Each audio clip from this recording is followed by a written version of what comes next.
απαντήσεις για τις εξαγγελίες του Υπουργείου σχετικά με την εξασφάλιση υγιεινού πόσιμου νερού υπό την ευθύνη της ΕΙΔΑΠ για την περιοχή των Μεσαπίων, την έναρξη επιδημιολογικής μελέτης υπό την υποπτία και συνεργασία με το Υπουργείο Υγείας, τη σύσταση διεπιστημονικής επιτροπής για να μελετήσει τις αιτίες της μόλυνσης του νερού, να εντοπιστούν οι υπέτειοι και να αποδοθούν ευθύνες και την πρακτική έναρξη του τοπικού γραφείου στα Ινόπιτα. Με φιλικούς χαιρετισμούς, Σιμεών και Δίκοκλου, βουλευτής Πασόκ Νομού Εμπίας. Κοντά μας απόψε προσκεκλημένος μας είναι και ο επίκουρος καθηγητής χημείας τροφίμων του Καποδιστριακού Πανεπιστημίου, κύριος Ιωάννης Ζεμπετάκης. Στη συνέχεια σας παρουσιάζουμε τον πρόεδρο του Περιβαλλοντικού Συλλόγου ΚΕΑ, κύριο Νίκο Χασάντα.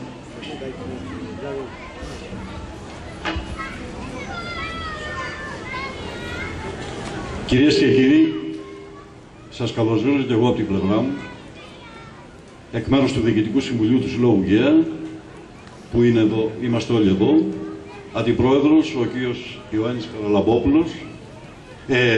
Αντώνης Χαραλαμπόπουλος, γραμματέας ο Κωνσταντίνος Μαζαράκης, ταμείας ο Γιώργος Κιαπέκος, ειδικός γραμματέας ο Γιώργος Απρατσίκος και μέλος ο Παναγιώτης ο Ματράκας. Θέλω να είμαι σύντομος για να πάρετε το λόγο εσείς, γιατί η ουσιαστική κουβέντα θα μπορεί να γίνει μόνο όταν γίνει διάλογος. Εμείς θα σας πούμε μερικά πράγματα που βρήκαμε από την ώρα που ξεκινήσαμε να ασχολούμεθα με το περιβάλλον, την ποιότητα ζωής και την αειφορία στην ανάπτυξη. Σχετικά με το νερό το πόσιμο. Είναι περίπου 1,5 χρόνος που από εξετάσεις που κάναμε διαπιστώσαμε ότι το νερό που είχαμε στις βρύσες μας περιείχε εξασθενές χρώμιο, νικέλιο και άλλα βαρέα μέταλλα σε μικρότερες ή μεγαλύτερες ποσότητες από αυτές που δίνει η κοινή υπουργική απόφαση για το υγιεινό νερό, η υπαρίθμη 2600 του 2001.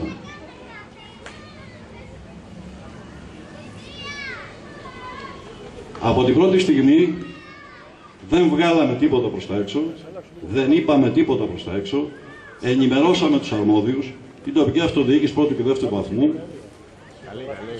τα αρμόδια υπουργεία, μόνο και μόνο για να δούμε αν πραγματικά είναι έτσι, να έρθουν ειδικοί, διεπιστημονική επιτροπή, να ερευνήσουν, να εξετάσουν, να πάρουν θέση δειγματοληψίας για να δούμε αν υπάρχει πρόβλημα ή όχι.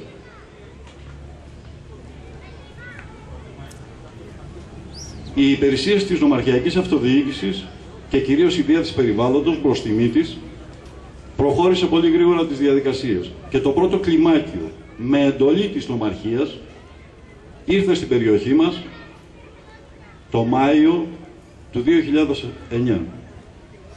Ήτανε από το Πανεπιστήμιο η καθηγήτρια κυρία Ηλιοπούλου Οικονόμου, από την νομαρχιακή αυτοδιοίκηση 2 υπάλληλοι της διεύθυνσης περιβάλλοντος, από την τοπική αυτοδιοίκηση εδώ του Δήμου ένας υπάλληλος, και πήρανε δείγματα από διάφορες βρύσες και από πηγές. Στις 10 Ιουνίου, επίσημα με έγγραφο, ενημερώθηκε ο κύριος Δήμαρχος ότι στο νερό το πόσιμο, με το έγγραφο 2144 16 του 2009, ότι το νερό το πόσιμο έχει εξασθενές χρώμιο και το εξασθενές χρώμιο είναι τοξικό, άρα είναι επιβλαβές για την υγεία μας. Και ενώ περιμέναμε ο Σύλλογος ότι πραγματικά θα συνεργαστούμε και με τον πρώτο βαθμό τοπικής αυτοδιοίκησης και με την ομαρχιακή αυτοδιοίκηση, προκειμένου να δούμε τι φταίει πρώτα απ' όλα, ποιοι φταίνε και τι κάνουν. Όμως δεν συνέβη κάτι τέτοιο. Το αντίθετο. Επιμένανε και ο νομάρχης και ο δήμαρχος ότι δεν υπάρχει πρόβλημα και στο νερό. ήρθαμε σε επαφή με άλλους περιβαλλοντικούς συλλόγους, με επιστήμονες, με γιατρούς. Είδαμε τη βιβλιογραφία από την Παγκόσμια Οργάνωση Υγείας και όλοι καταλήγανε σε ένα. Στο πόσιμο νερό δεν πρέπει να ανιχνεύεται εξ ασθενές χρώμιο, γιατί είναι τοξικό και υπάρχει κίνδυνος καρκινογένεσης.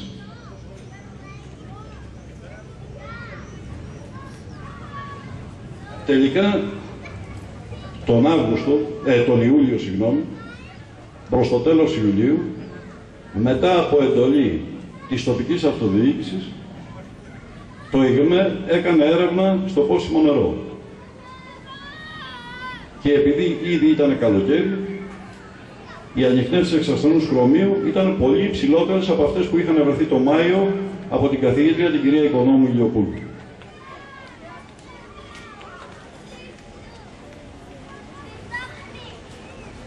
Τότε το Δημοτικό Συμβούλιο, 31 Εβδόμου ημέρα Παρασκευή, συνεδρίασε εκτάκτως, προκειμένου να σταματήσει η ροή νερού από τις γεωτρήσεις, από 2 γεωτρήσεις της Γοργοεπικόου και 1 γεώτρηση του Καστρού, από το Καστρί.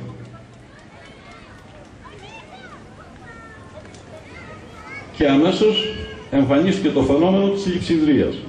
Δηλαδή, ή το ξινωμένο νερό ή όχι νερό. Δεν υπήρχε άλλο τίποτα να σκεφτούμε. Και επειδή αγανάκτησαν οι πολίτες, γιατί δεν είχαν νερό, δικαιολογημένα, τη Δευτέρα 3 Αυγούστου, δηλαδή μεσολάβησε ένα Σαββατοκύριακο, ξανασυνεδρίασε το Δημοτικό Συμβούλιο, εκτάκτως πάλι μεσημέρι, και πήρε απόφαση να ανοίξουν και πάλι οι γεωτρήσεις και να αραιώνουμε το νερό για να το πίνουμε. Να το χρησιμοποιούμε για μαγείρεμα, για το μπάνιο κλπ. Δεν είναι σωστά αυτά και δεν πρέπει να γίνονται έτσι. Το νερό για τις ανθρώπινες ανάγκες πρέπει να είναι απαλλαγμένο από κάθε ξένη ουσία, από κάθε βαρύ μέταλλο και από οτιδήποτε μπορεί να προκαλέσει και ενδεχόμενα να προκαλέσει βλάβη στην υγεία. Αυτό λέει η κοινή υπουργική απόφαση στο άρθρο 4. Ακόμα και από ενδεχόμενο κίνδυνο. Εν πάση περιπτώσει, σήμερα, μετά από 1,5 χρόνο περίπου, συνεχίζει η Δημοτική Αρχή και κυρίως η ΔΕΙΑΜ, και μάλιστα έβγαλε και ανακοίνωση και λέει ότι αναγκαστήκαμε να βάλουμε τις γεωτρήσεις της Γοργοεπικόου, που έπρεπε να είναι σφραγισμένες ήδη, γιατί ξεπερνάνε σε όρια ακόμα και αυτής της απόφασης του Υπουργού Υγείας που είχε βγει το 2009, που δίνει περιεκτικότητα σε ολικό χρώμιο, όχι σε εξασθενές, σε ολικό χρώμιο 50 μικρογραμμάρια στο λίτρο. Εκεί λοιπόν στην Γοργοεπίκο, αλλά και στο Καστρί, οι γεωτρήσεις ξεπερνάγανε αυτό το όριο. Όπως ξεπερνάγανε και το νικέλιο, που λέει η κοινή υπουργική απόφαση 2600 του 2001, 20 μικρογραμμάρια στο λίτρο. Επομένως αυτές έπρεπε να είχαν σφραγιστεί. Όμως αυτές ξαναλειτουργούν σύμφωνα με την ανακοίνωση της ΔΕΙΑΜ προχθές. Και μπαίνουν στο σπίτι μας. Υπάρχει πρόβλημα. Και δεν υπάρχει πρόβλημα μόνο από την τοπική αυτοδιοίκηση και την νομαρχιακή αυτοδιοίκηση. Η νομαρχιακή αυτοδιοίκηση που στραβά δέχτηκε το πρόβλημα και κάνει κάποιες προσπάθειες. Αλλά έτσι τύχει. Η πολιτεία την πλευρά της, μέχρι σήμερα, οι προσπάθειες που γίνονται ή οι εξελίξεις που έχουμε δεν μας ενθαρρύνουν. Το αντίθετο μας απογοητεύει. Ενώ ξέρουν και το πρόβλημα. Το αναγνωρίζουν και το παραδέχονται. Δεν πρέπει να χρησιμοποιούμε αυτό το νερό. Παρ' όλα αυτά δεν δίνουν λύση. Πρέπει επιτέλους να έρθει νερό υγιεινό στον τόπο μας.